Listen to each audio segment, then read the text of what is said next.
دوا بەدوای هێرشەکەی سەر کێڵگەی غازی کۆرمۆر لە شەوی چوارشەمەی ڕابردوو بەرهەمهێنانی کارەبای بە شێوەیەکی بەرچاو کەم کردوتەوە. ئەمە جوای کردووە زۆربەی ناوچەکانی کوردستان تووشی بێکارەبایی ببنەوە.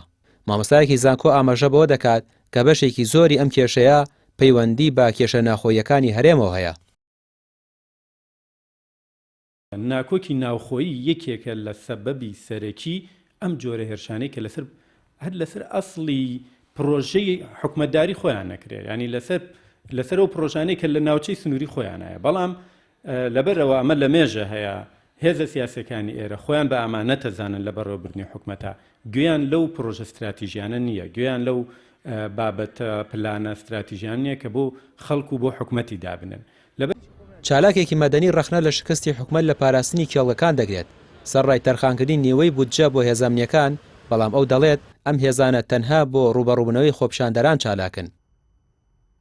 دیارە راپۆرتە ئابوووریەکان ئاماژە بۆ دەکەن هەرێمی کوردستان ڕۆژانە زیانی زیاتر لە 7 ملیۆن دۆلاری بەردەکەوێت بەهۆی ڕاوستانی بەرهەمهێنان لە کێڵگەی کۆرمۆرواتە نزیکەی 220 ملیۆن دۆلار زیانی ئابووری هەرێمی کوردستانە لە مانگێکدا.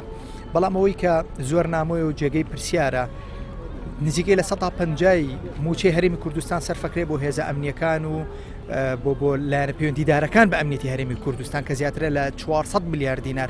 ئەم هەموو موچەی کە سەرفەکرێ بۆ هێزە ئەمنیەکان بۆ ناتوانێت ئاسمانی هەرێمی کوردستان بپارێزێ. ئایا ئەم موچەیە دەدرێت هێزی ئەمنی تەنها لە کاتی خۆپیشاندانەکانە هێرش بکەنە سەر هاوڵاتیانی مەدەنی و خەڵکی ناڕازی، یان دەبێت بەرپرس بن لە پاراستنی ئاسمانی هەرێمی کوردستان و ئەمنیەتی هەرێمی کوردستان؟ بینیمان لە ماوەی 5 مانگی ڕابردووشدا چەندین درۆن و کۆلار و شت بەسەر کێڵگەکانی نەوت لە هەرێمی کوردستانە ڕۆشتن، هەر هەموو زیانی ئابووری بەرکەوت.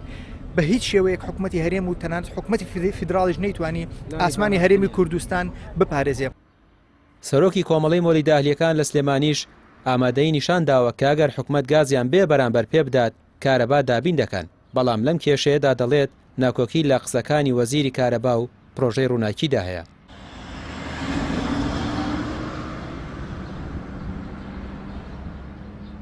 خاطری هەوڵاتی ئێمە گازەکە لە حکومەت دەکرین، با حکومەت گازمە بەلاش باتێ لە 5 مقابلی تراوتومە 24 ساعت کارەبا ئەڵەکەمان پێری بە 3000. ئەمە پابەندیم بۆ عەقدەوە، عەقدەمان لەگەڵیان هەیە و نووسراوێکمانەیە لەسەر ئایپاتێک، بەڵام بە تەلەفۆنێک هەڵوەشاوەتەوە عەقدەکەەوە. وەزیری کارەباش وەزیر سامانە فروشتەکان جەنابی کاکەمال ئەڵێ عەقدەکەیان هەڵنەوەشاوەتەوانێ، با بزانین ئێمە یەکلابینەوە ئایا پرۆژەی ڕووناکی ڕاستەکەیە وەزیر.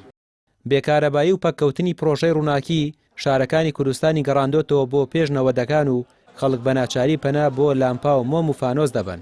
گرفتەکەش ئەوەیە حکومەت هیچ پلانێکی جێگرەوەی نەبوو نییە، وەک قەیرانی موچە کە زیاتر لە دەیەکە بەردەوامە هەر دەبێت خەڵک باجەکەی بدات. ڕامیار عوسمان، کەناڵی پێیام، سلێمانی.